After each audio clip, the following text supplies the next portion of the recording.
లోని అంగన్వాడీ సోదరిమణులందరికీ నమస్కారం. అంగన్వాడీ అప్డేట్స్ కోసం మన ఛానల్ని సబ్స్క్రైబ్ చేసుకోండి, వీడియోస్ లైక్ చేయండి. అంగన్వాడీ టీచర్లు కానీ ఆయాలు కానీ మరి ప్రభుత్వాలు ప్రవేశపెట్టే వివిధ పథకాలను ఎలా జయప్రదం చేస్తున్నారో అనడానికి ఇదొక నిదర్శనం.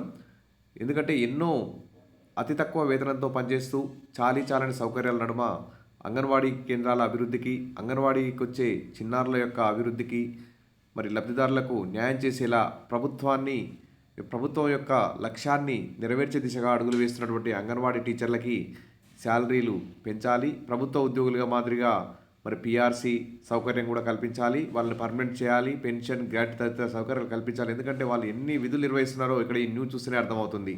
ఎందుకంటే బాలల ఎదుగుదలకు బంగారు బాట వేసేది అంగన్వాడీ కేంద్రాలే. మరి ఎందుకంటే నేటి బాలలే రేపటి భావి భారత పౌరులు. బాల్యం నుంచే మంచి లక్షణాలతో ఆరోగ్యవంతమైన ఉత్తమ పౌరులను తీర్చిదిద్దాల్సిన బాధ్యత అందరిపై ఉంది.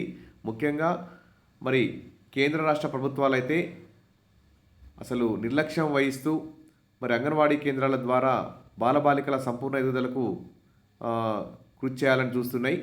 అన్ని సౌకర్యాలు కల్పించి మరి ఇలా అభివృద్ధి చేయమంటే అంగన్వాడీ కార్యకర్తలు ఎంతో అభివృద్ధి చేసే అవకాశం ఉంది. కాబట్టి ఫస్ట్ కేంద్ర ప్రభుత్వం కానీ రాష్ట్ర ప్రభుత్వం కానీ అంగన్వాడీల వేతనాలను పెంచి తర్వాత ఎన్ని విధులు ఇచ్చినా కానీ వారు జయప్రదం చేసే అవకాశం ఉంది. ఎందుకంటే పౌష్టికాహారం అందించడంతో పాటు పలు సందర్భాల్లో పోషకాహార లోపం అధిగమించేందుకు అధికారులు అయితే చర్యలు చేపడుతున్నారు. అంగన్వాడీ కేంద్రాల్లో ఈ గ్రోత్ మేళా కార్యక్రమాన్ని అయితే చేపడుతున్నారు. ఇక పోషణ్ ట్రాకర్లో వివరాలు నమోదు చేస్తున్నారు. వైద్యుల సూచనల మేరకు మరి పోషకాహార లోపం ఉన్నటువంటి చిన్నారులను గుర్తించి వారికి అవసరమైన పోషకాహారం కూడా అందజేస్తున్నారు. ఈ విధంగా అంగన్వాడీ టీచర్లు కానీ ఆయాలు కానీ కష్టపడుతున్నారని లబ్ధిదారులందరూ కూడా గ్రహించాలి. ఎందుకంటే అంగన్వాడీలను ప్రతి గ్రామంలోనూ కొంతమంది విమర్శిస్తుంటారు. ఎందుకంటే ఎందుకంటే క్షేత్రస్థాయిలో ఉన్నారు, వాళ్ళంటే చులకనగా చూస్తున్నారు. ఇది తప్పు అని అందరూ కూడా గ్రహించాలి.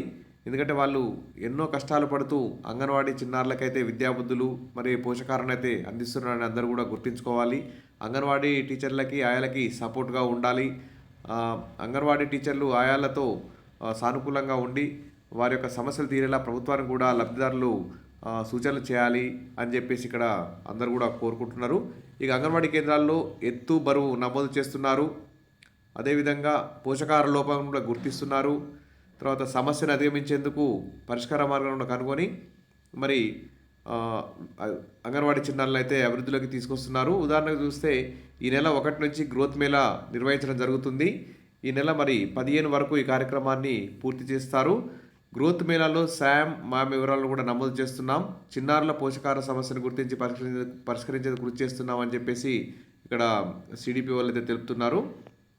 ఏది ఏమైనా అంగన్వాడీ టీచర్లు అయితే చాలా కష్టపడుతున్నారు. కేంద్ర ప్రభుత్వం కానీ రాష్ట్ర ప్రభుత్వం కానీ వారి యొక్క వేతనాలు పెంచాల్సిన అవసరం అయితే ఉందని గుర్తుంచుకోవాలి.